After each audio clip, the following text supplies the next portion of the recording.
بالله من الشيطان الرجيم بسم الله الرحمن الرحيم إن علينا للهدى وإن لنا للآخرة والأولى فأنذرتكم نارا تلظى لا يصلاها إلا الأشقى الذي كذب وتولى وسيجنبها الأتقى الذي يؤتي ماله يتزكى وما لأحد عنده من نعمة تجزى إلا ابتغاء وجه ربه الأعلى ولسوف يرضى.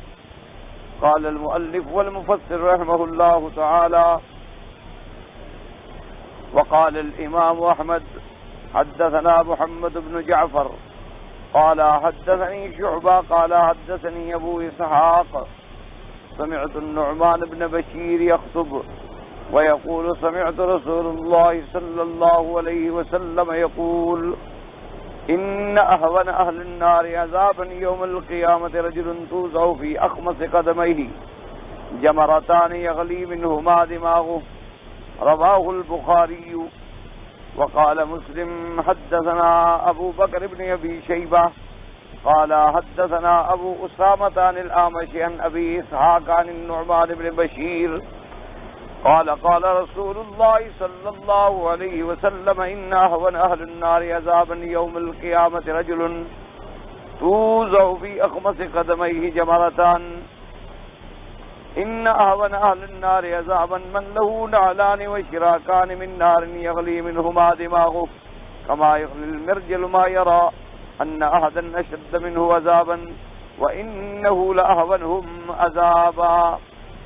اب مفسر رحمۃ اللہ علیہ سورۃ اللیل کی ان آیات مبارکہ پہ اپنی تفسیر بیان فرماتے ہیں. اللہ تبارک و تعالیٰ نے ارشاد فرما دیا کہ ہم پر ہے کہ ہم ہدایت کر دیں لوگوں پر حلال اور حرام واضح کر دیں. یعنی اللہ تبارک و تعالیٰ نے اس مخلوق کو پیدا فرمانے کے بعد اس مخلوق میں خیر اور شر کی طاقتیں رکھنے کے بعد پھر بھی اللہ نے اپنی مخلوق کو ایسے نہیں چھوڑ دیا کہ وہ جہاں مرضی آئے جائیں بھٹک جائیں مر جائیں ہلاک ہو جائیں. اللہ پاک نے پھر ان کے لیے دونوں راستے واضح فرما دیے. اب ایک سوال یہ بھی پیدا ہوتا تھا کہ اگر اللہ چاہتے تو شر کا مادہ ہی نہ رکھتے, یعنی خیر ہی خیر پیدا فرما دیتے کہ کوئی آدمی دنیا میں برائی کر ہی نہ سکتا, اس میں برائی کا مادہ ہی نہیں, تو پھر امتحان اور اختبار نہ ہوتا. وہ تو پھر ایک جبر والی چیز ہوتی کہ زبردستی اللہ نے ایک آدمی سے ایک چیز کرا دی ہے کہ سب کو مسلمان کر دیا, جبرن سب کو مومن پیدا فرما دیا. یا جیسے انبیاء کے بجائے ملائکہ کو اللہ نے معصوم بنایا ہے لیکن اس طرح کی عصمت کہ وہ گناہ کر ہی نہیں سکتے, یعنی گناہ کرنے کا ان کے اندر مادہ ہی نہیں ہے. اللہ کے ملائکہ جتنے ہیں وہ معصوم ہیں, لا یعصون اللہ ما امرہم ویفعلون ما یؤمرون, کہ وہ اللہ کی نافرمانی کبھی کرتے ہی نہیں اور کام بھی وہی کرتے ہیں جس کا ان کو اللہ حکم دیتے ہیں. حتیٰ کہ ایک دوسری آیت مبارک میں صفات ملائکہ میں اللہ نے ارشاد فرمایا کہ لا یسبقونہ بالقول, یعنی وہ تو صرف قولی طور پر بھی اپنے فرمان خدا بندی پہ سبقت نہیں کرتے کہ جب تک کوئی حکم نہ ملے اللہ کا اس وقت تک وہ بول ہی نہیں سکتے. جیسے فرمایا یوم یقوم الروح والملائکۃ صفا لا یتکلمون الا من اذن له الرحمن وقال صوابا, کہ جب قیامت کے دن میدان حشر کے اندر اللہ کے فرشتے اور جبرائیل صف بستہ کھڑے ہوں گے, بول بھی نہیں سکیں گے جب تک کہ اللہ تبارک و تعالی ان کو اجازت نہ دے. اسی طرح جیسے صحیح احادیث میں بات ثابت ہے کہ حضور پاک کو وحی کی انتظار ہوتی تھی, تو آپ نے ایک دفعہ جبریل علیہ السلام سے فرمایا کہ جبرائیل تم بہت دیر کر دیتے ہو وحی لانے میں, مجھے تمہاری وحی کا اور اللہ کے کلام کا شوق ہوتا ہے.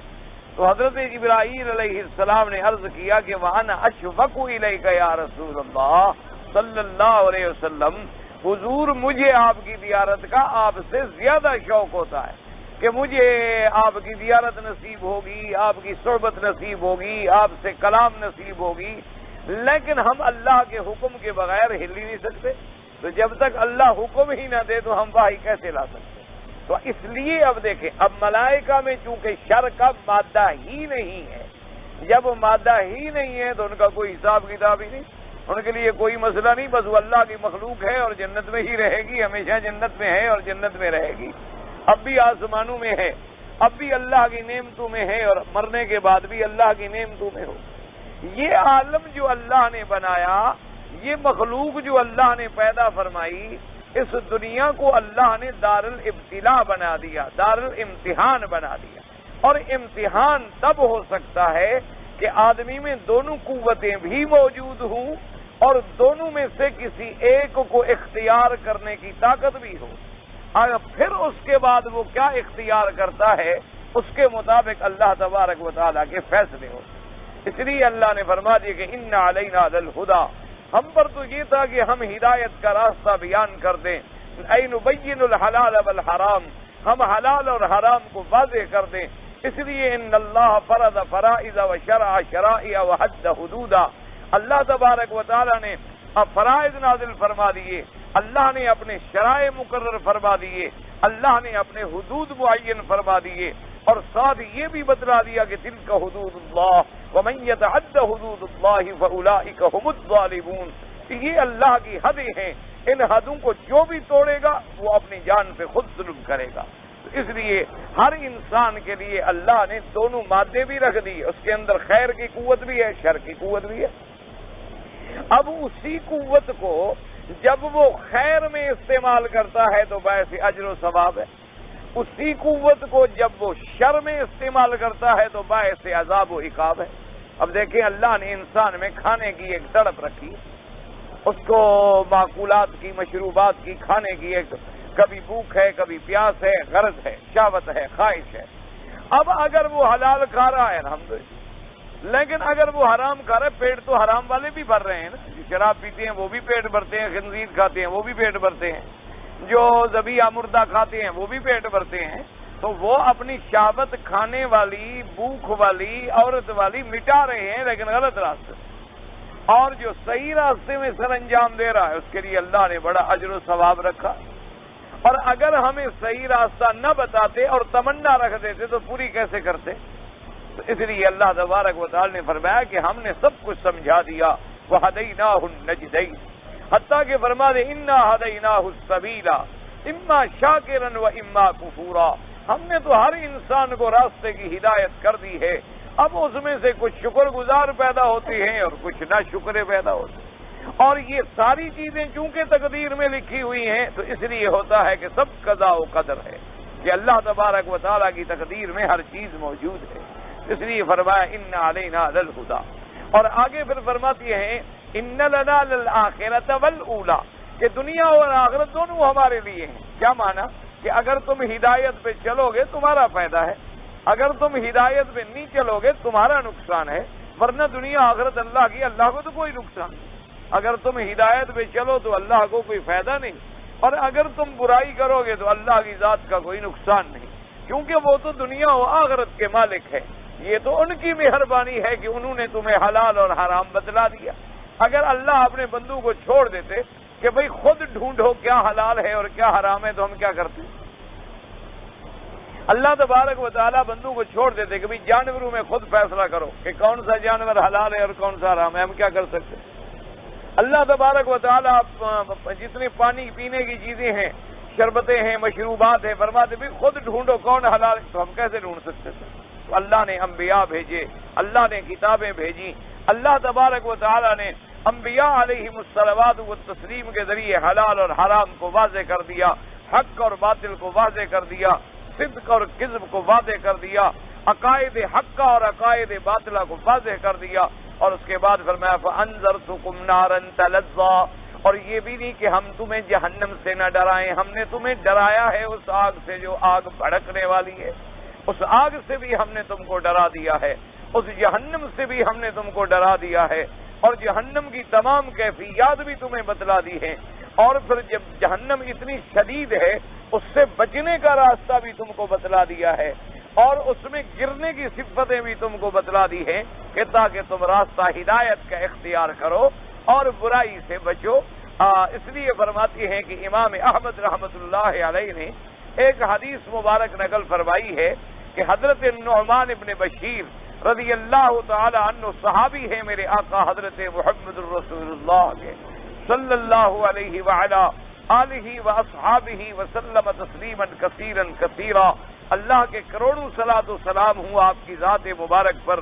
وہ ایک دن خطبہ دے رہے تھے تو خطبے کے اندر فرمایا یقول سمعت رسول اللہ صلی اللہ علیہ وسلم، انہوں نے کہا کہ میں نے حضور پاک سے سنا ہے کہ قیامت والے دن احون العذاب یوم القیامہ، قیامت والے دن جو کم سے کم عذاب والا آدمی ہے اس کے پاؤں کے نیچے فی اخمص قدمیہ، اخمص کہتے ہیں پاؤں کے نیچے کا جو تلوا ہوتا ہے اس کو کہا جاتا ہے اخمص، اس کے نیچے جمرتان آگ کے جہنم کے دو شعلے رکھے جائیں گے، یغلی منہا دماغہ، اس کا دماغ جو ہے بھیجا اوپر پگھل رہا ہوگا اس جہنم کی آگ سے، یعنی گویا یہ تو کم سے کم عذاب ہے، احون یہ تو وہ عذاب ہے جو کم سے کم ہے اور زیادہ کیا ہوگا۔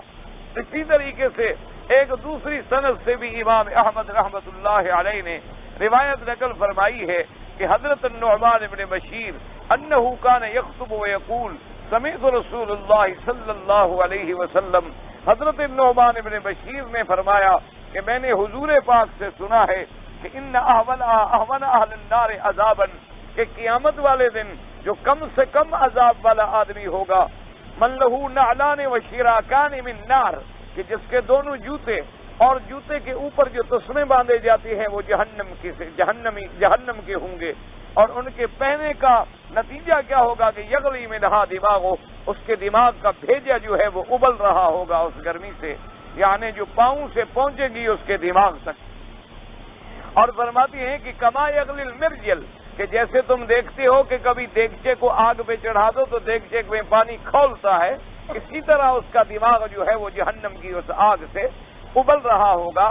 اور فرماتی ہیں کہ ان احدا اشد منه عذابا ما يرى ان احدا اشد منه عذابا وانه لاحونهم عذابا، یعنی جس کو یہ ہوگا وہ یہ سمجھے گا کہ بھئی مجھ سے زیادہ سخت عذاب کسی کو نہیں ہو رہا ہوگا، کیونکہ اس سے بڑا، حالانکہ فرمایا کہ یہ تو سب سے کم درجے کا عذاب ہوگا اور عذاب تو اس سے بھی بڑے بڑے ہوں۔ اس لیے ہمیشہ حضور نے فرمایا کہ عذاب جہنم سے پناہ مانگا کرو، عذاب جہنم سے اور فتنہ قبر سے اور فتنہ محشر سے پناہ مانگا کرو، کیونکہ اللہ تبارک و تعالیٰ کی ذات جو ہے، اللہ کی صفات ہیں، جہاں اس کی صفات جمال ہیں وہاں اس کی صفات جلال ہیں۔ وہ چاہیں تو ہمیں ایک چھوٹی سی غلطی میں پکڑ لیں اور چاہیں تو ہماری بڑی بڑی غلطیاں بھی معاف فرما دیں، ورنہ اسی لیے حدیث پاک میں آتا ہے حضور نے فرمایا کہ مجھے دکھایا گیا کہ ایک عورت کو جہنم کا عذاب ہو رہا ہے، اور اس وجہ سے ہو رہا ہے کہ اس نے ایک بلی کو پالا تھا، اس بلی کو باندھ کے رسی سے گھر میں رکھ دیا، نہ تو خود اس کو کھلایا پلایا اور نہ اس کو رسی نکالی کے باہر جا کے خود کھا پی لے، فرمایا اس بلی کی وجہ سے اللہ نے اس کو عذاب جہنم میں مبتلا کر دیا کہ تم اگر میری ایک جانور مخلوق پر رحم نہیں کرو گی تو میں تم پر بھی رحم نہیں کروں گا۔ اس لیے حدیث مبارک میں آتا ہے کہ من رحم رحم، کہ جو آدمی زمین پہ رحم کرتا ہے اللہ آسمان سے اس پر رحم فرماتے۔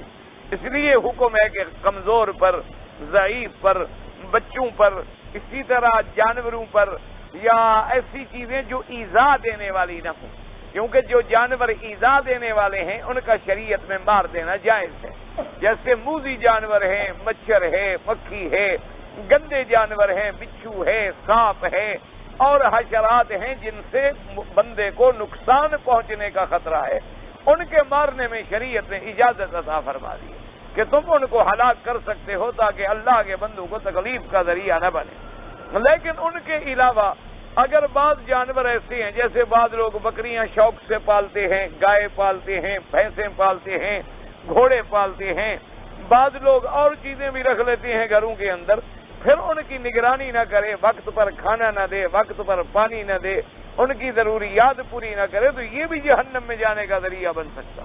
اچھا اب اسی سے اندازہ کرو تو جو اپنے نوکروں کا خیال نہ کرے، جو نوکر بندے ہیں، ایک آدمی تو بلی کا خیال نہ کرے تو پکڑا جائے، کتے کا خیال نہ کرے تو پکڑا جائے، اور اللہ نے تیرے ماتحت کچھ ملازم رکھے ہیں، نوکر رکھے ہیں جو تیرے ماتحت کر دیے ہیں، تو آدمی ان کے لیے ایک عذاب بن کے بیٹھا ہوا ہے، ان کو وقت پر تنخواہ نہیں دے رہا، ان کو وقت سے زیادہ کام لے رہا ہے، ان کو گالی اور گلوچ کے ساتھ بولتا ہے، ان کے ساتھ سختی کے ساتھ پیش آتا ہے، اور ان کے دین کے معاملے میں بھی نگرانی نہیں کرتا، ان کے حلال اور حرام کا بھی خیال نہیں کرتا، تو قیامت میں اسی وجہ سے عذاب ہو جائے۔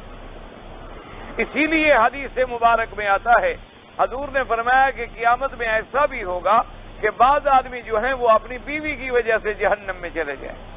صحابہ نے پوچھا حضور بیوی کی وجہ سے کہ؟ فرمایا جب بیوی بے دین ہو اور دین کے لیے بات ہی نہ کرے، باقی تو تم ساری باتیں بیوی کو سمجھا سکتے ہو، بچوں کو پڑھانے کی بات بھی کر سکتے ہو، گھر کی صفائی کی بات بھی کر سکتے ہو، تم اپنے کپڑوں کے استری کرنے کی بات بھی کر سکتے ہو، اپنے بوٹ پالش تک بھی چیک کر سکتے ہو، وقت ٹائم پر کھانے کے لیے بھی لڑ سکتے ہو، صرف اللہ کی نماز اور روزہ اور دین اتنی غیر ضروری چیز ہے کہ اس کے بارے میں تم نے کبھی پوچھا ہی نہیں، اللہ کے دین کے احکام کا تم نے کبھی خیال بھی نہیں کیا۔ تو فرمایا کبھی ایسے بھی ہوگا کہ آدمی خود تو بڑا اچھا ہوگا لیکن بیوی کی وجہ سے جہنم میں گر جائے گا، اور فرمایا کبھی آدمی تو بہت اچھا ہوگا لیکن اپنے بچوں کی وجہ سے جہنم میں جائے گا، اور فرمایا کبھی آدمی خود تو بڑا اچھا ہوگا لیکن اپنے دوستوں کی وجہ سے جہنم میں جائے گا، کہ تم نمازی ہو دوست بے نماز ہیں، تم روزے والے ہو اور دوست بے روزے والے ہیں، تم مسلمان ہو حلال پیتے ہو اور یاری ان لوگوں سے ہے جو نشہ کھاتے ہیں، جو چرس پیتے ہیں، جو شرابیں پیتے ہیں، جو حرام کھاتے ہیں، کہ ابھی میں جی کیا کروں، میری تو دوستی ہے، ہمیں تو جی یار کی یاری سے کام ہے، ہمیں یار کے افعال سے کیا کام ہے۔ یہ ہمارے لوگوں میں ایک بڑا محاورہ ہے کہ جی ہمیں تو یار سے یاری دیکھنی ہوتی ہے، ہمیں یار کے اعمال سے کیا غرض ہے۔ تو یہ باتیں شریعت کے خلاف ہیں، یہ باتیں اسلام کے خلاف ہیں۔ یاری کا معنی یہ ہے کہ تم اس کو بھی جہنم سے بچاؤ، ما یحب لنفسک یحب لاخیک، جو تم اپنے لیے محبوب رکھتے ہو کہ مجھے جہنم کی آگ نہ لگے۔ اب دیکھو نا جی، اگر دنیا میں تمہارا کسی سے ادنا سا بھی تعلق ہو اور ایک آگ کی چنگاری اڑتی ہوئی اس کے کپڑے پر آ پڑے تو تم فوراً شور مچا دو گے، او بھائی آگ ہے جلدی کرو جلدی کرو۔ وہ غافل ہوگا، جا کے آگ کو جھٹکو گے، حتیٰ کہ اگر ضرورت پڑے پانی اوپر ڈال دو گے، اوکے کیا ہو خدا کے بندے تم جل رہے تھے، میں نے تمہیں جلانے سے بچایا ہے۔ اللہ نے فرمایا دنیا کی آگ کی چنگاری سے بچا رہے ہو اور جہنم سے نہیں بچا رہے ہو۔ تمہارے سامنے جو وہ نماز نہیں پڑھتا، تمہارے سامنے وہ برائی کرتا ہے، تمہارے سامنے وہ غیبت کرتا ہے، تمہارے سامنے وہ جھوٹ بولتا ہے، تمہارے سامنے وہ اللہ اور اللہ کے رسول کے بارے میں غلط کلمات کہتا ہے، تمہارے سامنے وہ اللہ کے قرآن کی عزت نہیں کرتا، تو تمہارے دوست ہونے کا کیا مطلب؟ اس لیے ایک حدیث مبارک میں آتا ہے کہ ایک انسان ہے بڑا صالح، ایک حدیث مبارک میں آیا کہ بڑا صالح، بڑا عابد اور بڑا زاہد، جس نے 80 سال عبادت میں زندگی گزاری اور ایک لمحے کے لیے بھی کبھی اللہ کے ذکر سے غافل نہیں ہوا۔ جب موت کا وقت آیا تو اللہ نے فرمایا کہ اس کو عذاب میں ڈال۔ ملائکہ نے عرض کیا مولا کریم یہ تو آپ کا بڑا فرما بردار بندہ ہے۔ اللہ نے فرمایا خود تو بڑا فرما بردار ہے، لیکن اس کی بستی میں جب گناہ ہوتے تھے تو ایک دن بھی اس کے ماتھے پہ بل نہیں پڑا، اس نے امر بالمعروف نہیں کیا، اس نے نہی عن المنکر نہیں کیا۔ خود اگر نیک ہو گیا تو کیا ہو گیا؟ اس کی ذمہ داری تھی کہ اگر اس کی بستی کے اندر، اور اسی طرح ایک حدیث مبارک میں ہے کہ اگر تمہارے محلے میں، اگر تمہاری بستی میں، اگر تمہارے گھر میں، اگر تمہارے علاقے میں کوئی گناہ ہو رہا ہے اور حضور نے فرمایا تمہارے اندر طاقت ہے کہ اس کو روک سکتے ہو اور پھر تم نے نہیں روکا، یوشک ان یعمہم اللہ بعقاب، فرمایا قریب ہے اور میں ڈرتا ہوں کہ اللہ ان سب بستی والوں پر عذاب ڈال دے، اور وہ آدمی بھی عذاب میں چلا جائے گا جس نے منع نہیں کیا۔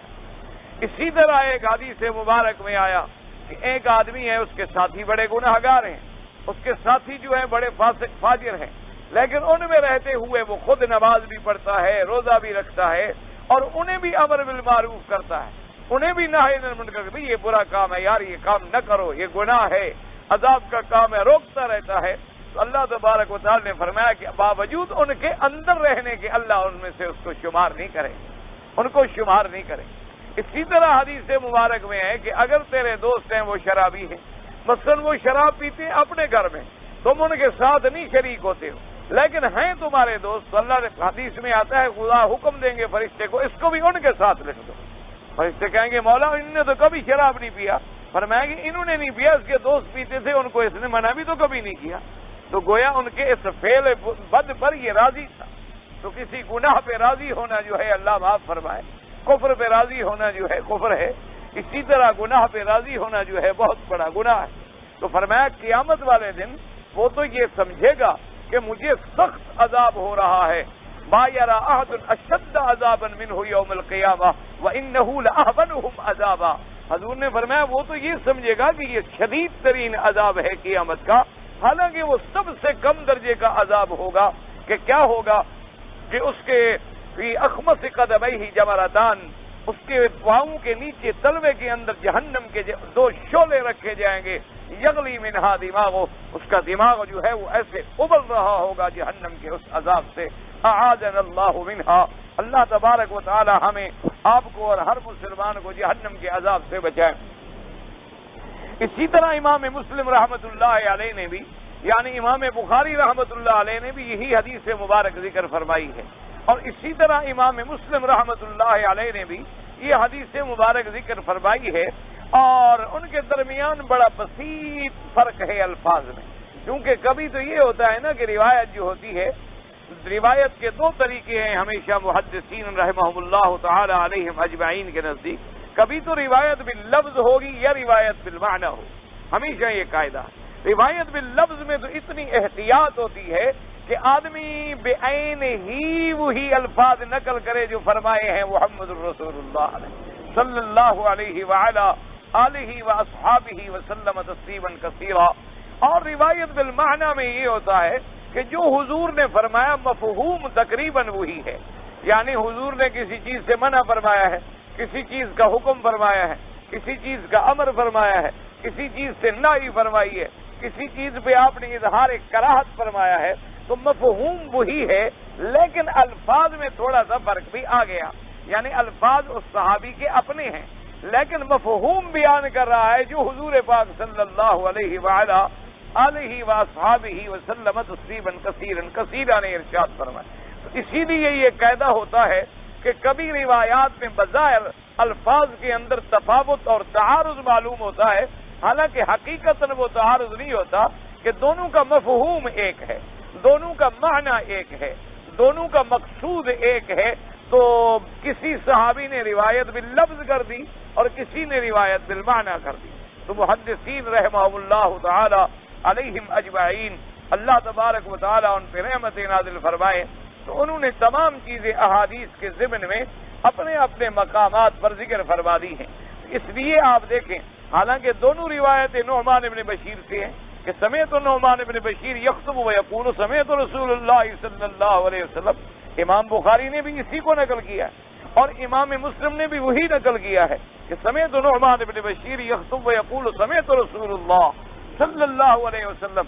لیکن پہلی حدیث کے الفاظ کیا تھے آپ دیکھیں تاکہ آئندہ آپ کو سمجھنے میں آ سکے۔ ان احون اہل النار عذابا یوم القیامت رجل توضع فی اخمص قدمیہ جمرتان، ایسا آدمی ہوگا جس کے پاؤں کے نیچے دو شعلے رکھے جائیں گے۔ اور دوسری حدیث میں لفظ کیا ہے کہ من لہو نعلان و شراکان، کہ جس کے لیے دونوں جوتے بھی اور جوتے کے تسمے بھی، شراک کہتے ہیں جس کو جوتا باندھا جاتا ہے، یہ تسمے نہیں جو ہمارے ہاں مثلا بوٹ والے تسمے، یہ مراد نہیں ہوتے، تسمے سے مراد یہ ہوتے ہیں، آپ نے چپل دیکھے نا جو آج کل بکتے ہیں تو اوپر ایسے لگا ہوتا ہے یا یوں لگا ہوتا ہے یا یوں، اس کو کہا جاتا ہے شراک۔ تو پہلے زمانے میں تو ایسے ہوتے تھے، بلکہ حضور پاک کے زمانے میں تو کبھی کبھی ایسا بھی ہوتا تھا کہ نیچے کا تلوا جو ہے وہ چمڑے کا ہے اور اوپر جو رسی ہے وہ رسی ہے، وہ چمڑے کی نہیں، ایسے رسی باندھ لی کہ پاؤں میں پھنس جائے اور آدمی چل لے۔ تو فرمایا کہ وہ جہنم، اب دونوں کا مفہوم تو ایک ہی ہے، اور اس میں ذرا وضاحت بھی آ گئی کہ کما یغلی المرجل، کہ جیسے دیگچے میں پانی ابلتا ہو، اور پہلی حدیث پاک میں یہ الفاظ مبارک نہیں تھے، تو اس لیے ہمیشہ یاد رکھے، ورنہ پہلی روایت بھی امام بخاری رحمت اللہ علیہ نقل فرمائی اور دوسری روایت بھی امام مسلم رحمت اللہ علیہ نقل فرمائی، اور یہ دونوں جو ہیں اتنے بڑے امام ہیں کہ ان کی صحت پر اور ان کی تحقیق پر اور ان کے فیصلے پر امت محمد مصطفیٰ کو اعتماد ہے. اس لیے قاعدہ ہوتا ہے کہ جب آ جائے کہ فی الصحیحین تو مراد بخاری اور مسلم ہوگی. اسی طرح آ جائے گا متفق علیہ شیخان، یعنی جس پہ دونوں شیخ امام بخاری اور امام مسلم متفق ہو گئے، یا رجالہ رجال الشیخین، یعنی ان کے سند ایسے لوگوں سے ہے جن سے امام بخاری اور امام مسلم نے بھی حدیث لی ہے. تو جن لوگوں سے انہوں نے حدیث لی ہو پھر تحقیق کرنے کی ضرورت ہی باقی نہیں رہتی، کیونکہ وہ تحقیق کا حق ادا کر چکے ہیں، وہ انتہا پہ پہنچا چکے ہیں اپنی تحقیق کو ہر لحاظ سے، روایتاً بھی درایتاً بھی. اور اس کے بعد انہوں نے ماشاءاللہ ایک ایک حدیث مبارک کو چھانا ہے، کنگھالا ہے، اور پھر اللہ نے ان کو ایک ذوق، ایک فہم، ایک پرکھ عطا فرما دی. اس کے معنی میں یوں سمجھیں کہ جیسے ایک ڈاکٹر ہے ڈاکٹری کرتا ہے، ایک طبیب ہے طب کرتا ہے، ایک حکیم ہے حکمت کرتا ہے. اچھا، وہ ڈاکٹری کرتے کرتے کرتے کرتے 50 سال 60 سال تجربہ اس مقام پہ پہنچ جاتا ہے کہ بعض اوقات ایسے مریض سامنے ہی آئے تو وہ اندازہ لگا لیتا ہے کہ اس کو یہ چیز ہے، حالانکہ نہ مریض سے پوچھا ہے، نہ اس کی نبض چیک کی ہے، نہ اس کے کوئی چیک اپ کرایا ہے، نہ اس کے کوئی لیبارٹری ٹیسٹ کیے ہیں، لیکن یوں دیکھا اچھا آپ کو فلاں تکلیف ہے. وہ کیا ہوتا ہے کہ ایک پرکھ بن جاتی ہے. جیسے آپ دیکھیں نا کہ سونار کے سامنے سونا ڈالو دیکھتے ہوئے بتا دے گا، جوہری کے سامنے پتھر ڈالو دیکھتے ہوئے بتا دے گا کہ نہیں جناب یہ ڈائمنڈ کہاں ہے. سوال ہی پیدا نہیں ہوتا یہ تو شیشہ ہے، یہ تو زرکون ہے جناب، یہ تو نقلی بنا ہوا ہے. یا بتلا دے گا کہ جی اس میں ایک داغ ہے، یا بتلا دے گا جی اس کا تو پانی ختم ہو چکا ہے تو مردہ ہے، مر گیا ہے. تو کیا اسی لیے محدثین جنہوں نے احادیث رسول اللہ صلی اللہ علیہ وسلم پر محنتیں کی ہیں، خدا کی قدرت ہے کہ ان کو بھی حدیث کے لفظ سنتے ہوئے اندازہ ہو جاتا تھا کہ یہ لفظ ہمارے آقا کے ہو ہی نہیں سکتے، یہ بات حضور صلی اللہ علیہ وسلم کی ہو ہی نہیں سکتی. اور اگر حدیث مبارک صحیح ہوتی تھی تو ایسے معلوم ہوتا تھا، ان کو خوشبو آ جاتی تھی ان الفاظ سے کہ باقی یہ الفاظ جو ہیں حضور پاک صلی اللہ علیہ وسلم. اسی کو کہتے ہیں ذوق سلیم، کہ اللہ جن کو ذوق سلیم عطا فرما دیتے ہیں اور جن کو حدیث کی پرکھ عطا فرما دیتے ہیں. اسی لیے امام مسلم رحمت اللہ علیہ نے جب امام بخاری کو دیکھا اور آپ نے حضرت امام مسلم یعنی اتنی بے قابو ہو گئے محبت میں، جذبات میں آگے کہنے لگے کہ دانی اقبل کا یا استاذین یا طبیب الحدیث. حضرت امام مسلم نے کہا کہ امام بخاری سے کہ حضرت مجھے چھوڑے، میں آپ کے پاؤں کو بوسہ دینا چاہتا ہوں. امام مسلم جیسا آدمی کہنا ہے میں آپ کے پاؤں کو بوسہ دینا چاہتا ہوں. تم تو استادوں کے استاد ہو اور حدیثوں کے طبیب ہو، تمہیں پتہ لگ جاتا ہے کہ کون سی حدیث بیمار ہے اور کون سی حدیث ٹھیک ہے. تو آپ نے ان کو لقب دیا، فرمایا کہ آپ طبیب الحدیث ہیں فی عللہ، کہ جب حدیث کی کوئی بیماری ہو تو گویا طبیب کے پاس آ گئی، ابھی طبیب اس کا علاج کر کے بتلا دیں گے کہ یہ حدیث ٹھیک ہے اور یہ حدیث جو ہے غلط. اتنا بڑا، اس لیے اللہ تبارک و تعالی جن لوگوں کو یہ مقام عطا فرماتے ہیں، جن لوگوں کو یہ پرکھ عطا فرماتے ہیں، اسی لیے آج تک ائمہ، آج تک امت ان کی جو قدر کر رہی ہے تو ان کی کوئی محنتیں ہیں نا، اللہ تبارک و تعالی ان کی محنتوں کو قبول فرما لے. اس لیے فرماتے ہیں یہ دو روایتیں نقل ہو گئی. اب فرماتے ہیں وقولہ تبارک و تعالی، فرمایا کہ اس جہنم میں جس جہنم کا اتنا بڑا سخت عذاب ہے، لا یصلاھا الا الاشقى ای لا يدخلها دخولا یحیط به من جمیع جوانبه. اب دیکھیں مفسر اسی میں اشارہ کر رہا ہے، اپنی تفسیر میں اشارہ کر رہا ہے کہ نیند داخل ہوگا اس جہنم میں، ایسا داخل ہونا کہ جہنم اس کو ہر طرف سے گھیر کے اندر رکھ لے، مگر کافر. اشارہ کر دیا کہ بھئی وہ مومن اگر کبھی داخل بھی ہوا الحمدللہ، کہ اگر مسلمان کبھی داخل بھی ہوا تو بعض بطور سزا کہ اپنے گناہوں کی تھوڑی بہت سزا بھگت لے اور جب اللہ چاہیں گے اس کو نکال دیں. لیکن کہتے ہیں کہ ایسا دخولاً یحیط بہ من جمیع جوانبہ، یعنی ایسا داخل ہونا کہ آگ اس کو ہر طرف سے ڈھانپ لے، یہ کافر کے لیے ہوگا، مسلمان کے لیے نہیں ہوگا۔ اللہ تبارک و تعالی یعنی یوں سمجھ لیں، بعض علماء نے ایک اچھی تشبیہ دی ہے بیان کرنے کے لیے۔ انہوں نے کہا دیکھو نا کہ سونار کو جب سونا دیتے ہو اس کو بھی تو آگ میں ڈالتا ہے، تو آگ میں کیوں ڈالتا ہے؟ ذرا دیکھنے کے لیے کہ اس میں گند کتنا ہے، کھوٹ کتنا ہے اور خالص کتنا۔ اگر کسی مسلمان کو جہنم میں ڈالا بھی گیا تو بس اسی لیے کہ ذرا گناہ شنا ختم ہو جائے، پاک ہو جائے، تاکہ جنت میں جانے کے قابل ہو جائے اور لائق ہو جائے اور صاف ہو جائے۔ اور ایک ہوتا ہے کہ آپ لکڑی کو آگ میں ڈالتے ہیں کہ جلتے جلتے کولا بن جائے، تو وہ بھی تو ڈالی جاتی ہے۔ اور ایک چیز کو آپ آگ میں ڈالتے ہیں کہ ذرا گرم ہونے کے بعد فیصلہ ہو جائے کہ اس میں گند کتنی تھا اور خالص چیز کتنی تھی۔ اسی لیے جیسے علماء نے فرمایا کہ اب دیکھو کہ ایک کپڑا ہوتا ہے، اور بعض علماء نے بڑی اچھی تشبیہ دی ہے۔ انہوں نے کہا خدا کے بندے دیکھو، تم کپڑا پہنتے ہو، تمہارے کپڑے کو پیشاب کا قطرہ لگ گیا، تمہارے کپڑے کو گندگی لگ گئی، تمہارے کپڑے میلے ہو گئے، تم وہ کپڑے علیحدہ پھینکتے ہو دور، کہتے چھوڑ چھوڑ چھوڑ، بچے اگر ہاتھ لگائیں کہتے ہاتھ نہ لگانا، گندے کپڑے ہیں، گندے ہیں، گندے گندے، ان کو ہاتھ مت لگانا، خیال کرنا، دور پھینک دیتے۔ پھر علیحدہ اس کی گٹھڑی باندھ کے اور دور پھینکتے ہو کہیں مجھے بو بھی نہ آئے، اور پھر دھوبی کو دیتے ہو، دھوبی لے جاتا ہے، اس کو جناب آگ پہ چڑھاتا ہے، پانی میں کھولتے ہوئے گرم پانیوں میں ڈالتا ہے، اس کے اندر پھر پاؤڈر ڈال کے صفائیاں کر رہا ہے، اور کبھی دیہات ہو تو اس کپڑے کو لے کے پھٹے پہ مار رہا ہے، زور لگ جائے، اتنی سزا دیتے ہو، اور میرے گناہ کرو میں تمہیں کچھ نہ کہوں۔ تمہارے کپڑے کو معمولی سی گندگی لگ گئی، تمہارے کپڑے کو پیشاب کا کبھی تم اس کو پھینکتے ہو، کبھی دور کرتے ہو، کبھی دھوبیوں کو دیتے ہو، کبھی آگ کے گرم پانی میں ڈلواتے، اور پھر بھی ٹھیک نہیں ہوتے تو کلوریکس کا اوپر تیزاب پھینکواتے ہو، پھر بھی ٹھیک نہیں ہوتا تو پھر پھٹے پہ اسے مرواتے ہو۔ پر میں ایک کپڑے کو پاک کرنے کے لیے تم کتنی محنت کر رہے ہو، اگر تم سے گناہ ہو جائے تو میں نے بھی تو بندے کو پاک کرنا ہے، اس لیے اس کے لیے بھی اگر عذاب ہوگا تو اس کو پاک کرنے کے لیے ہوگا۔ اسی لیے حدیث پاک میں آتا ہے کہ اگر مسلمان گناہگار کو جہنم میں ڈالا گیا تو حدیث میں لفظ ہیں کہ جب وہ پاک ہو جائے گا، جب وہ صاف ہو جائے گا، اذا نقوا وطہروا، جب وہ پاک کر لیا جائے گا تو اس کو جہنم سے نکالا جائے گا، اور پھر اللہ اس کو جنت کے نہروں میں حکم دیں گے کہ غسل کرو۔ جنت کے نہروں میں جب غسل کرے گا تو سب نشان مٹ گئے، اور 14ویں کی چاند کی طرح چہرہ روشن ہو گیا، اور جناب اللہ فرمائیں گے اب عزت کے ساتھ جنت میں جائے، کوئی یہ نہ دیکھے کہ جہنم کا عذاب بھگت کے آ رہا۔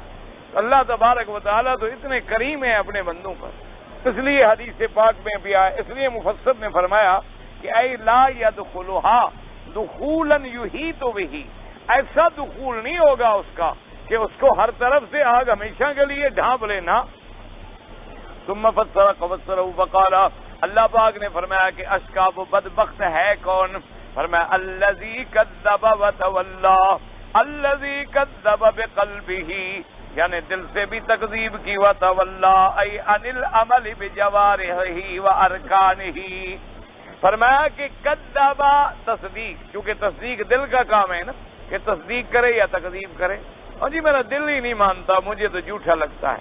آپ کہتے ہیں نا کسی آدمی کے بارے میں پوچھا جائے کہ جی فلاں آدمی کیسا ہے، ہم کہتے ہیں جی مجھے تو جھوٹا لگتا ہے، میرا تو دل نہیں مانتا، چونکہ یہ تصدیق جو ہے یہ دل کا نام ہے۔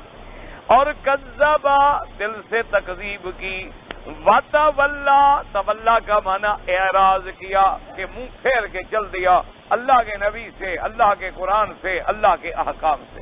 تو اسی لیے تصدیق جو ہوتا ہے اس کا تعلق دل سے ہوتا ہے۔ اللہ تبارک و تعالیٰ کے رحمت فرمائے، مفسر فرماتی ہیں لا یصلاھا الا الاشقی، نہیں داخل ہوگا ہمیشہ کے لیے اس میں مگر جو بڑا بدبخت ہے۔ اور بڑا بدبخت کون ہے؟ الذی کذب وتولی، الذی کذب بقلبہ وتولی عن العمل بارکانہ وجوارحہ، کہ جس نے دل سے تکذیب کی اور اعراض کیا، یعنی اپنے جوارح سے، اپنے ہاتھوں اور پاؤں سے اطاعت نہ کی۔ قال الامام احمد حدثنا موسیٰ ابن حسن ابن موسیٰ قال حدثنا ابن عیہ قال حدثنا عبداللہ بن سعید المقبری عن ابی ہریرہ رضی اللہ تعالی عنہ قال قال رسول اللہ صلی اللہ علیہ وسلم لا يدخل النار الا شقی، قیل فمن الشقی؟ قال الذي لا يعمل بالطاعة ولا يترك الا معصية۔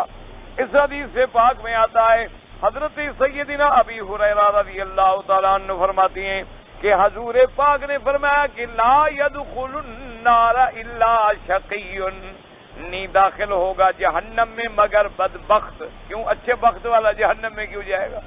اچھے بخت والے تو وہ ہوں گے، اما الذین سعدوا ففی الجنہ، جو اچھے بخت والے لوگ ہوں گے وہ جنت کے اندر ہوں گے، اما الذین شقوا ففی النار، فرمایا جو بدبخت ہوں گے وہ جہنم کے اندر ہوں گے۔ میرے آقا نے فرمایا لا يدخل النار الا شقی، کہ جہنم میں داخل نہیں ہوگا مگر بدبخت۔ صحابہ نے پوچھا ومن الشقی یا رسول اللہ صلی اللہ علیہ وسلم، کہ شقی کس کو کہتی ہیں؟ حضور نے فرمایا لا يعمل بطاعت للہ، کہ جو اللہ کی اطاعت میں عمل نہ کرے، ولا يترک معصیۃ للہ، اور جتنی نافرمانی ہے اس کو نہ چھوڑے، کہ جب دیکھو نافرمانی، جب دیکھو نافرمانی، جب دیکھو نافرمانی، قرآن کا بھی منکر ہے، انبیاء کا بھی منکر ہے، رسولوں کا بھی منکر ہے، آخرت کا بھی منکر ہے، اسلام کا بھی منکر ہے، اعمال صالحہ کا بھی منکر ہے، تو فرمایا یہ شقی ہوتا ہے اور یہ بدبخت ہوتا ہے۔ اسی لیے آیا نا کہ شقی یا سعید، اما الذین شقوا ففی النار لهم فیہا زفیر وشہیق، اور اسی طرح سے اما الذین سعدوا ففی الجنہ، کہ جو لوگ بخت والے ہوں گے، جن کے حظ اور نصیب میں اللہ نے اپنی رحمت سے، اللہ نے اپنے فضل سے، اپنے کرم سے فیصلہ فرما دیا ہوگا، وہ اصحاب جنت ہوں گے۔ اللہ تبارک و تعالی سے دعا کریں کہ اللہ ہمیں سعداء میں بنائے اور اشقیاء میں نہ بنائے۔ اللہ تبارک و تعالی ہمیں دنیا میں بھی سعداء کی صحبت نصیب کرے، دنیا میں بھی سعداء کا تعلق نصیب کرے، اور آخرت میں بھی اللہ تبارک و تعالی ہمیں ان کے ساتھ اٹھائے۔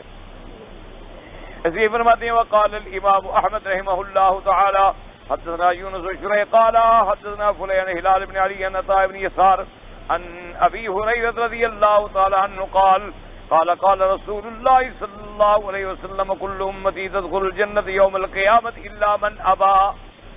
اس حدیث مبارک میں حضرت امام احمد رحمۃ اللہ علیہ نے سند سے روایت کی ہے حضرت ابی ہریرہ سے رضی اللہ تعالیٰ عنہ سے۔ حضرت ابی ہریرہ فرماتے ہیں حضور پاک نے فرمایا کل امتی تدخل الجنت یوم القیامت الا من ابا، قیامت والے دن میری امت جو ہے وہ جنت میں داخل ہوگی مگر وہ جس نے انکار کیا، جس نے انکار۔ قالوا ومن یابا یا رسول اللہ، صحابہ نے پوچھا کہ حضور کون ہے جو انکار کرے، اس سے کیا مراد ہے؟ آپ نے فرمایا قال من اطاعنی دخل الجنت ومن عصانی فقد ابا، فرواہ البخاری عن محمد بن سنان عن فلیح بہ۔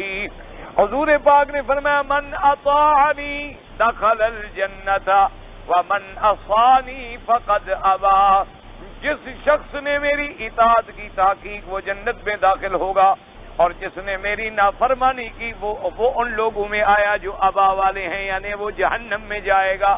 اس لیے حضور پاک صلی اللہ علیہ وعلی آلہ واصحابہ وسلم نے فرما دیا کہ جو شخص حضور کی اطاعت کرے گا، حضور کے فرامین پہ عمل کرے گا، حضور کے احکام پہ چلے گا، حضور نے جو درس دیا ہے عقائد کا، عبادات کا، معاملات کا، یہ نہیں ہوتا کہ ایک چیز میں اطاعت کرے اور ایک میں مخالفت کرتا رہے، ایک چیز میں۔ ہاں ایک ہے انسان ہے، کمزور ہے، ضعیف ہے، اپنی طرف سے وہ بیچارہ نہیں چاہتا کہ میں نافرمان بنوں، لیکن کبھی کبھی گناہ ہو گیا، غلطی ہو گئی، نافرمانی ہو گئی، تو اس کا بھی انسان کو اللہ نے علاج بتلا دیا کہ توبہ کرو۔ اگر گناہ ہو جائے، اگر غلطی ہو جائے، بڑے سے بڑا کبائر میں بھی مبتلا ہو جائے، فرمایا توبہ کرو، التائب من الذنب کمن لا ذنب لہ، فرمایا جب توبہ والا توبہ کر لیتا ہے گناہ سے تو گویا اس کا گناہ رہا ہی نہیں، گویا اس کا گناہ ہمیشہ کے لیے اللہ نے مٹا دیا اور ختم کر دیا۔ اسی طرح اگر حقوق العباد ہے تو ادا کرے، اللہ کے حقوق ہیں تو توبہ کرے، اور جتنی ادا کرنے کی توفیق ہے وہ ادا کرتا رہے۔ اس لیے فرمایا کہ جس نے بھی میری اطاعت کی، کیونکہ اب مسلمان جو ہے، مومن جو ہے، الحمدللہ ہمارے یہاں مشکل یہ ہو گئی ہے کہ ہم سارے لوگ اکثر جو ہے نا ہمارے بھائی وہ قانونی مسلمان ہیں۔ قانونی مسلمان کا مطلب ہوتا ہے کہ پاسپورٹ میں بھی مسلم لکھا ہوا ہے اور ان کے رجسٹریشن کارڈ پر بھی مسلم لکھا ہوا ہے، ان سے کوئی پوچھے بھی تم کون ہو تو کہہ دیتے ہیں مسلمان ہیں۔ اچھا بھی تم کیسے مسلمان ہو؟ نے کہا ختنہ بھی کرایا ہوا ہے، کلمہ بھی پڑھتے ہیں، اور کیا چاہیے؟ یہ دو چیزیں تھوڑی ہیں۔ بس اسلام ہمارا پکا ہو گیا کہ ایک ہم زبان سے کلمہ پڑھاتے ہیں، دوسرا ختنہ کراتے ہیں۔ انہوں نے یہی سمجھ رکھا ہے کہ بھئی اسلام اسی کا نام ہے. اس سے زیادہ اگر کبھی وہ نماز پڑھ لیں تو اللہ پہ احسان جتلاتے ہیں اور باقاعدہ فوٹو لگتے ہیں کہ آج فلاں صاحب نے نماز پڑھی. اگر عمرہ کر لیں سبحان اللہ پھر تو سمجھے اللہ سے مل گئے, آسمان پہ پہنچ گئے. اور اگر حج نصیب ہو جائے تو کیا کہنے, پھر تو جناب خود خضر بن گئے. یہ جو ہے نا یہ سب سے بڑی ہمارے یہاں غلطی ہے, کیونکہ معاشرہ جو ایسا بن گیا ہے. اب لاکھوں آدمی کلمہ پڑھنے والے ہیں اور نمازی 10 ہیں. محلے کی آبادی 10,000 ہے, مسجدیں 10 بنی ہوئی ہیں, نماز پڑھنے میں 100 آدمی بھی نہیں آتے.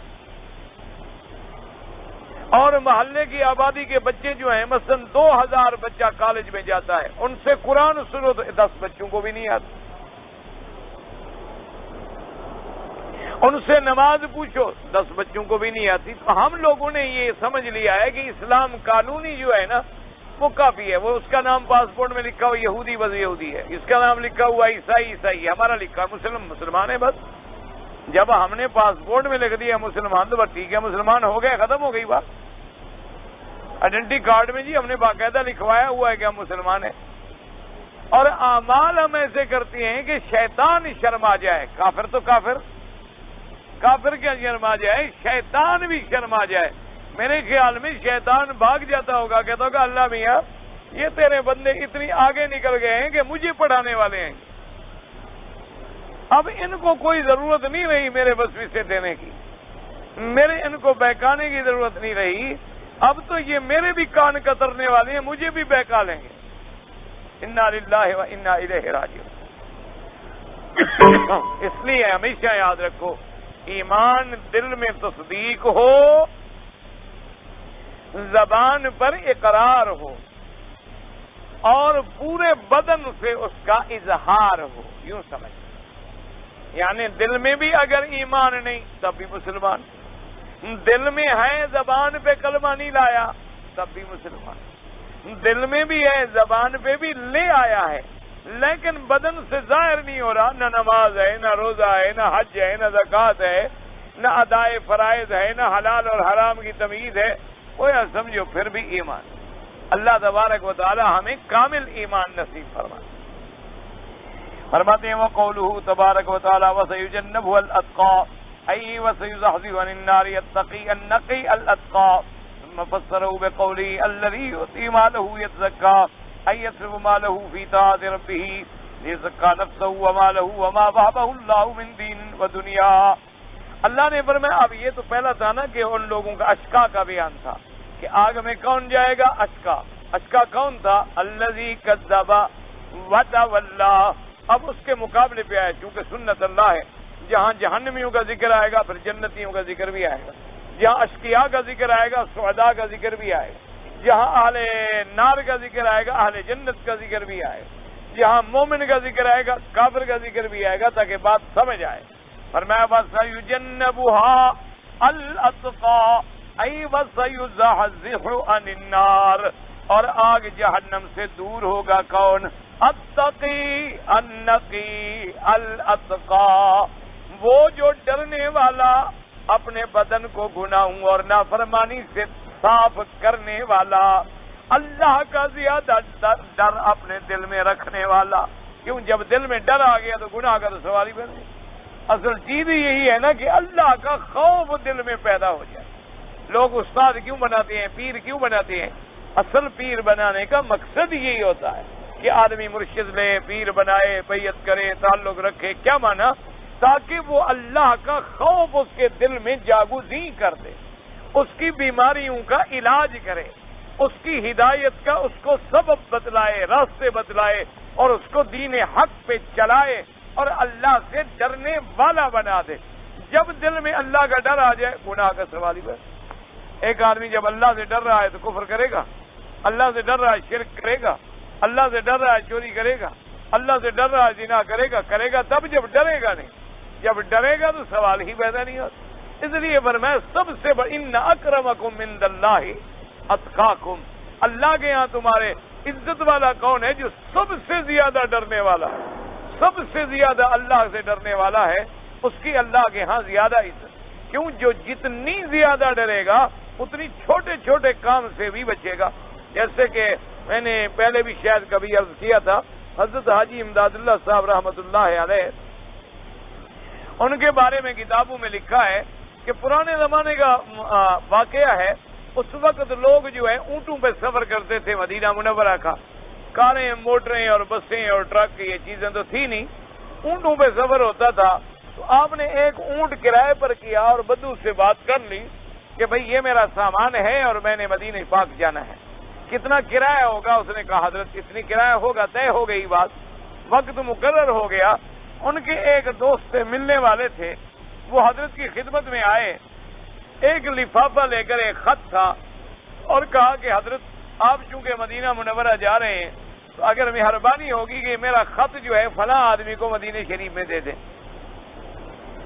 تو آپ نے فرمایا کہ بھی بالکل ٹھیک ہے، مجھے کوئی اعتراض نہیں، میں آپ کا خط پہنچا دوں گا انشاءاللہ، لیکن ایک منٹ ٹھہر جاؤ، وہ بدو آ جائے. تو اس نے کہا حضرت میرے خط کا بدو سے کیا تعلق ہے؟ خط آپ نے لے جانا ہے. فرمایا جب میں نے اس کو سامان دکھایا ہے تو اس سامان میں تمہارا خط شامل نہیں تھا. تو اب یہ خط کا جو وزن بڑھ رہا ہے تو قیامت میں اس کا جواب کون دے گا اللہ کو؟ ہم تو بہادری یہ سمجھتے ہیں نا کہ 20 کلو کی اجازت ہے، 50 کلو چڑھا دو.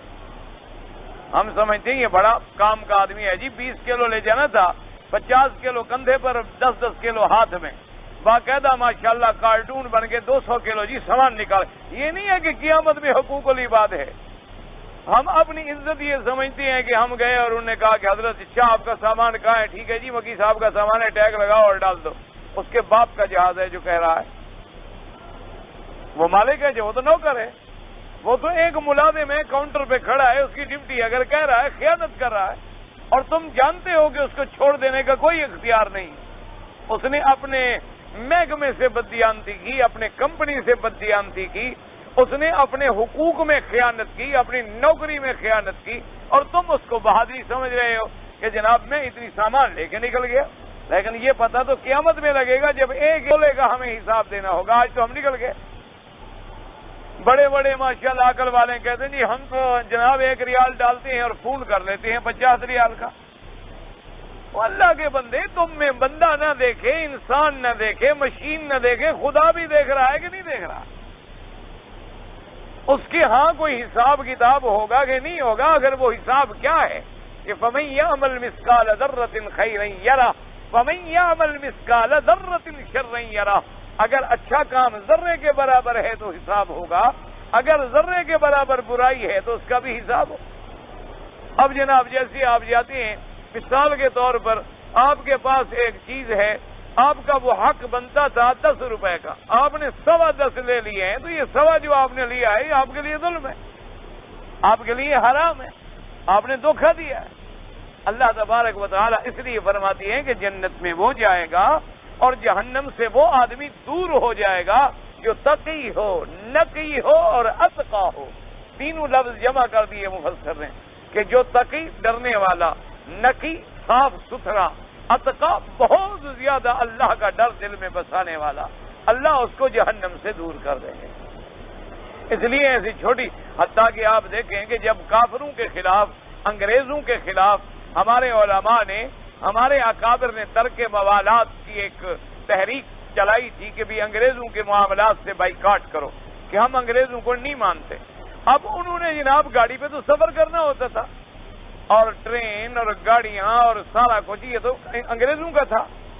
تو وہ اتنی احتیاط کرتے تھے کہ جتنے پیسوں کا ٹکٹ بنتا ہے اتنے پیسے خیرات کر دو، کسی غریب کو دے دو، تاکہ ہمارے کھاتے میں تو نہ رہے نا. اور ٹکٹ نہیں لیا، ٹکٹ نہیں لیتے بھی، ہم نے تو ان کو ماننا نہیں ہے، لیکن اتنا جو نقصان کر رہے ہیں تو کسی نہ کسی طرح ادا ہو جائے. اس لیے بعض علماء نے اتنی احتیاط کی ہے کہ یعنی ساری زندگی جو تنخواہ لیتے رہے مدرسے سے، جب موت کا وقت قریب آیا حساب کر کے ساری واپس کر، کہ اب اللہ نے ہمیں پیسے دے دیے ہیں مدرسے والے واپس کر. کیوں؟ پتہ نہیں، میں نے تنخواہ لی 8 گھنٹے کی اور 7.25 گھنٹے پڑھایا ہو. میں نے تنخواہ لی ہے 8 گھنٹے کی اور میں نے 7 گھنٹے پڑھایا ہو. تو 1 گھنٹہ جو میں کھاتا گیا، 1 گھنٹہ اگر روز مہینے کا کھاؤ تو مہینے میں تو 30 گھنٹے کھا گئے آپ. کتنے دن آپ کے ذمہ پڑ گئے؟ تو ایک ایک ذرے کا حساب ہوگا. ڈرنے کا معنی یہی تو ہوتا ہے کہ اللہ سے ڈرنے والا ہو, اللہ کے حق بھی ادا کرے اور بندوں کے حق بھی ادا کرے. فرمایا پھر اللہ پاک اس کو جہنم سے دور کر دیں گے. اور اس کی پھر اللہ نے تفسیر بیان کی کہ وہ اتقا کون ہے, الذی یؤتی مالہ یتزکا, کیونکہ مال کا خرچ کرنا بڑا مشکل ہے نا. یصرف مالہ فی طاعت ربہ, اللہ کی طاعت میں اپنا بدن بھی خرچ کرتا, مال بھی خرچ کرتا ہے. لیزکا نفسہ ومالہ, تاکہ بدن کو بھی پاک کر لے, اپنے مال کو بھی پاک کر لے. وما وہبہ اللہ من دین و دنیا, جو اللہ نے اس کو دین اور دنیا کی نعمتیں دی ہیں. کیونکہ قاعدہ ہوتا ہے آدمی بدل لگا دیتا ہے. آپ کو کہیں نا بھی نماز پڑھنے یار 4 رکعت ذرا نفل پڑھ لو گے. آپ کو کہیں کہ تسریع الخیرات کر رہی ہے, ذرا مشکل ہوتا ہے. لیکن جو آدمی اپنے مال کو بھی اللہ کے راستے میں لگا رہا ہے, لازمی بات ہے کہ وہ اپنے بدن کو بھی اللہ کے راستے میں لگائے گا, تاکہ میرا مال بھی پاک ہو جائے اور میرا نفس جو ہے وہ بھی پاک ہو جائے. یعنی اتنی احتیاط ہوتی تھی. اللہ تبارک و تعالی رحمت فرمائے, ہمارے استاد سے ماشاءاللہ وہ مدرسے کے قلم سے خط لکھ رہے ہیں اور خط ختم ہو گیا. تو میں نے مثلاً کہا کہ حضرت مجھے خط چاہیے.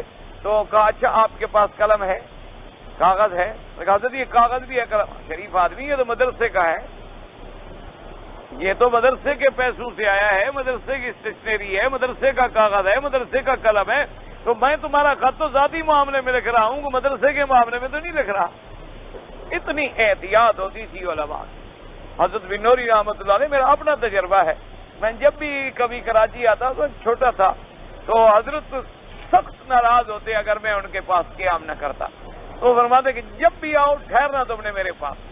تو اب ہم ڈر کے مارے کیا کرتے تھے کہ بھی وہاں اٹیچی کیس بھی رکھ دیا, سامان بھی وہیں رکھ دیا, اور حضرت کو بھی کہہ دیا حضرت ہم آپ کے پاس ٹھہرے ہوئے ہیں, اور پھر بھاگ گئے دوستوں کے پاس ادھر ادھر اپنے کام شام کر کے 2-3 دن کے بعد پھر کسی وقت حضرت کو نماز کے بعد مل لیا.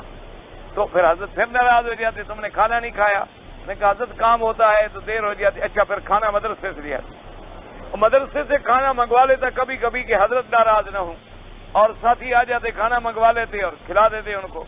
تو جب میں جانے لگتا تو حضرت بلاتے اپنے مسجد, کبھی کتنے دن کھانا کھایا ہے؟ انہوں نے کہا جی 4 دن کا. کہا میری تنخواہ سے کاٹ لیں, یہ میرے مہمان ہیں, مدرسے کے مہمان نہیں. جب میرے مہمان ہیں تو کھانے کا پیسے میں نے دینے, مدرسے نے تو ان کو دعوت نہیں دی تھی. نہ مدرسے کا انہوں نے کوئی کام کیا ہے کہ مدرسے کا کھائیں. یعنی اندازہ کرو تقوی کا. اور آج تو جناب پورے کے پورے زکاتیں ہضم ہیں اور صدقات ہضم ہیں, اور نہ حلال کا پتہ ہے اور نہ حرام کا پتہ ہے. آج تو بڑا اسی کو کہتے ہیں جو بہت زیادہ کھانے والا وہ بڑا ہوتا ہے. اللہ تبارک و تعالیٰ سے دعا کرو اللہ ہمیں بچائے, اللہ اپنی رحمت سے بچائے, ورنہ ہم بندے ہیں, ہماری کیا طاقت ہے کہ ہم بچ سکیں. تو اللہ پاک آپ کو بھی اور مجھے بھی حرام سے بچائے اور حلال کی توفیق دے. ایک عورت کو ایام آئے حیض کے, لیکن جو اس کے دن مقرر ہیں اس سے بعد بھی خون آ رہا ہے, تو یہ قاعدہ ہوتا ہے کہ بھئی بعض جگہ پانی بدل جانے سے, فضا بدل جانے سے, ہوا بدل جانے سے ایام میں گڑبڑ ہو جاتی ہے. اور کبھی انہیں بیچاری وہ گولیاں کھاتی ہیں تاکہ ان دنوں میں مجھے حیض نہ آئے اور میں پاک رہوں, ان سے اور زیادہ گڑبڑ ہو جاتی ہے ماشاءاللہ. تو پہلے 5 دن آتا تھا, پھر 20 دن آتا رہتا ہے. گولی کا فائدہ یہ ہوتا. تو بہرحال اس کا مسئلہ یہ ہے, علماء نے لکھا ہے کہ وہ اپنی عادت پوری کر لے بس. اور امام ابو حنیفہ رحمۃ اللہ علیہ فرماتے ہیں کہ زیادہ سے زیادہ 10 دن تک وہ سمجھے کہ مجھے حیض ہے. 10 دن کے بعد چاہے خون آتا رہے وہ غسل کرے, نماز پڑھے, طواف کرے, ہر شے کرے, احتیاط کے ساتھ. یہ نہیں کہ کوئی چیز کرے, وہ بیماری شمار ہوگی, پھر حیض شمار نہیں ہوگی. کہتے جی ہمارے ملک میں تو سید بہت زیادہ ہیں, اور یہاں مکہ مکرمہ اور مدینہ منورہ میں تم جانتے ہو کہ یہاں نہیں ہیں. یہاں بھی بہت زیادہ ہیں ماشاءاللہ. مدینہ منورہ میں بھی سید ہیں, مکہ مکرمہ میں بھی سید ہیں, لیکن ہمارے یہاں چونکہ بھیک مانگتے ہیں, پیر بنتے ہیں, نظر زیادہ آتے ہیں. یہاں اللہ سے مانگنے والے ہیں, تمہیں نظر کیوں آئیں؟ نہ کبھی تمہارے پاس وہ بھیک مانگنے آئیں گے, نہ تم سے کوئی بوہل لینے آئیں گے, نہ نظر نیاز, نہ چڑھاوے پہ آئیں گے. اس لیے تمہیں نظر نہیں آتے, ورنہ الحمدللہ یہاں بہت سید ہیں. مدینہ منورہ میں بہت سید ہیں, اور حضور صلی اللہ علیہ وسلم کی اولاد پورے دنیا میں موجود ہے.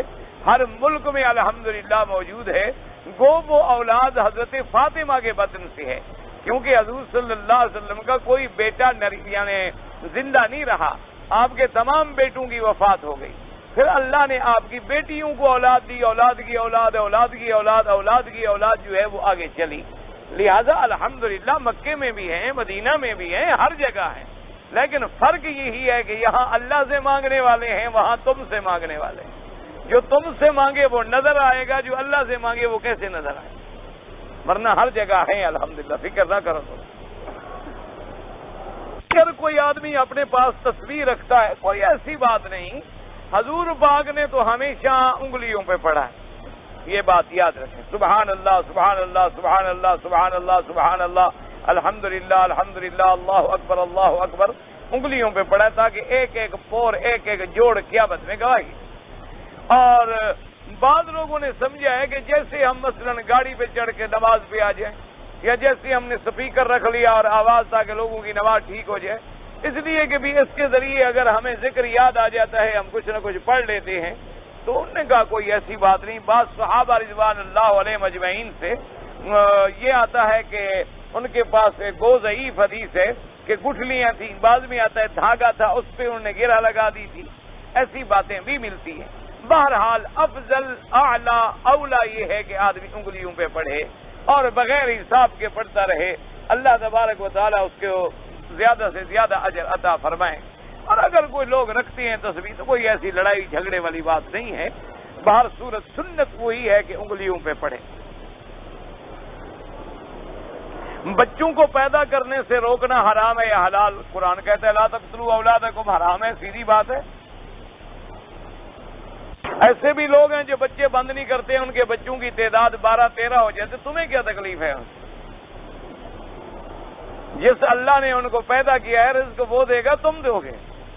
اگر ایک بچہ ایک منہ لے کے آتا ہے تو 2 ہاتھ نہیں لے کے آتا، تو جب 13 آدمی نوکری کریں گے وہ کتنا فائدہ پہنچائیں گے؟ جب تمہارا ایک ہوگا تو ایک کمائے گا، اس کے 13 ہوں گے انشاءاللہ تو 13 کمائیں گے، تم تو کوئی ذمہ دار نہیں ہو رزق کے۔ اللہ نے اسی لیے تو فرما دیا کہ لا تقتلوا اولادکم خشیۃ املاق، لوگوں کو بھوک کی وجہ سے قتل نہ کرو، نحن نرزقہم وایاکم، ہم ان کو رزق دیتے ہیں، تم تو رزق نہیں دیتے ہو۔ اس لیے یہ تو حضور کے دشمن ہیں۔ حضور نے فرمایا کہ انی مکاثر بکم الامم، فرمایا میں قیامت میں فخر کروں گا کہ میری امت زیادہ ہو، اس لیے فرمایا ایسی عورتوں سے شادی کرو جو زیادہ اولاد پیدا کرتی ہے۔ یہ بالکل اسلام کے خلاف ہے، شریعت کے خلاف ہے۔ آپ کافروں کی باتوں میں اور ایسے دنیا کی باتوں میں آتی ہے تو قرآن کا مسئلہ ہے کہ لا تقتلوا اولادکم، اگر مسلمان ہو تو قرآن کے بعد کوئی بات رہ گئی بات؟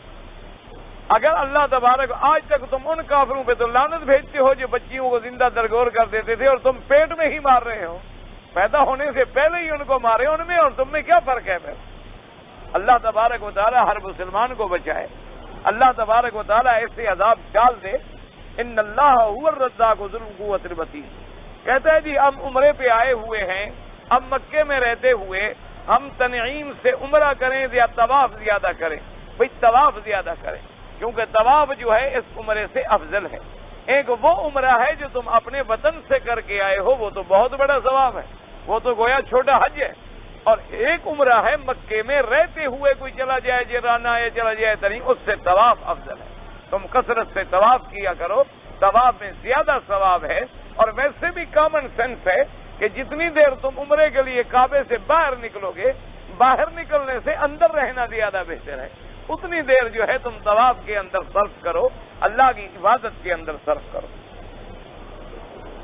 حالت احرام میں عورت کے لیے چہرہ نہیں چھپانا چاہیے، یعنی چہرہ کھلا رکھے، لیکن اگر مرد آ جائیں تو پھر اس کو کپڑا ڈالنا ہوگا تاکہ پردہ بھی قائم رہے۔ اگر مرد نہ ہوں، مثلا اکیلی موٹر میں بیٹھی ہے، خیمے میں بیٹھی ہے، گھر میں بیٹھی ہے اور کوئی آدمی نہیں ہے قریب میں، تو چہرے پہ کپڑا نہیں رکھے۔ اور بعض علماء نے کہا اس کا ایک طریقہ یہ بھی ہوتا ہے کہ ایسے انداز میں لٹکا لیا جائے کہ چہرے کو نہ لگے، لیکن بہتر یہی ہے کہ لوگ نہ ہوں کپڑا ہٹا لے، لوگ آئیں پردہ ڈال لے۔ جیسے بی بی عائشہ فرماتی ہیں کہ جب ہم عمرے پہ آتے تھے، حج پہ آتے تھے، جب آدمی قریب آ جاتے سدلنا علی وجوہنا، ہم پردہ ڈال لیتے تھے اپنے چہروں پر، اور جب لوگ دور ہو جاتے رفعنا عن وجوہنا، ہم چہرے سے پردہ ہٹا لیتے۔ لاٹری کا ٹکٹ اور انعامی بانڈ جو ہیں وہ بالکل خالص حرام ہے، جوا ہے۔ جوا اسی کا نام تو ہوتا ہے نا کہ میں نے 10 ریال کا پتہ پھینکا اور 1000 مل گیا، یہی تو جوا ہے۔ اور جوا کیا ہوتا ہے کہ ایک آدمی کو 10 پہ لاکھ مل گئے اور 1000 آدمی کا گھر برباد ہو گیا۔ لاٹری والوں کا تو گھر پورا ہو گیا نا۔ لاٹری والوں کا کیا بگڑا گیا؟ 10 روپے کی ٹکٹ ہے، انہوں نے مثلاً 1 لاکھ ٹکٹ بیچی تو کتنے پیسے آ گئے؟ 10 لاکھ۔ انعام دیا انہوں نے 4 آدمیوں کو 2-2 لاکھ کا، 8 لاکھ، 2 لاکھ بچ گئے، ان کو گھاٹا ہوا۔ 20,000 50,000 کاغذوں پہ خرچ کیا ہوگا، 1.5 لاکھ، پھر 3 مہینے میں کما لیا۔ اور کون سا ایسا کام ہے جس میں وہ 3 لاکھ کما کر بیٹھ جائیں؟ بات تو 30 40 لاکھ کما لیتے ہیں۔ یہ خالص جوا ہے، خالص حرام ہے۔ جب نماز پڑھ رہے ہوتے ہیں امام کے پیچھے تو ہمیں خاموش رہنا چاہیے یا پڑھنا چاہیے؟ امام ابو حنیفہ رحمۃ اللہ علیہ کے نزدیک خاموش رہنا چاہیے۔ وہ فرماتے ہیں امام ہوتا ہی اسی کے لیے ہے کہ اس کا پڑھنا جو ہے وہ ہمارا پڑھنا ہے، اور بادشاہ کے دربار میں کوئی عرضی پیش کی جائے تو ہمیشہ ایک ہی درخواست پیش کرے گا، باقی خاموش کھڑے رہیں۔ اور باقی ائمہ فرماتے ہیں کہ نہیں، اگر تم قرآن نہیں سن رہے ہو یعنی دور ہو پھر تم پڑھ لو، اگر امام پڑھ رہا ہے اور تم سن رہے ہو تو نہ پڑھو۔ تو بہرحال یہ بھی ایک ایسا مسئلہ ہے جس پر تمام ائمہ کے نزدیک احادیث موجود ہیں، تو جیسے پڑھ رہا ہے اللہ سب پہ رحمتیں فرمائے۔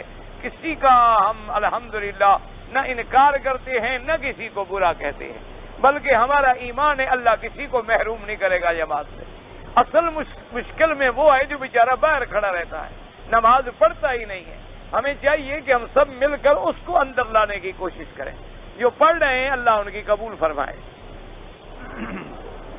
میاں بیوی میں جھگڑا ہو گیا، میاں بیوی نے کسی چیز پہ تکرار کیا اور خاوند ناراض ہو گیا، بیوی نے اپنی غلطی مان لی اور معافی مانگی، لیکن شوہر معاف نہیں کرتا تو بے وقوف ہے،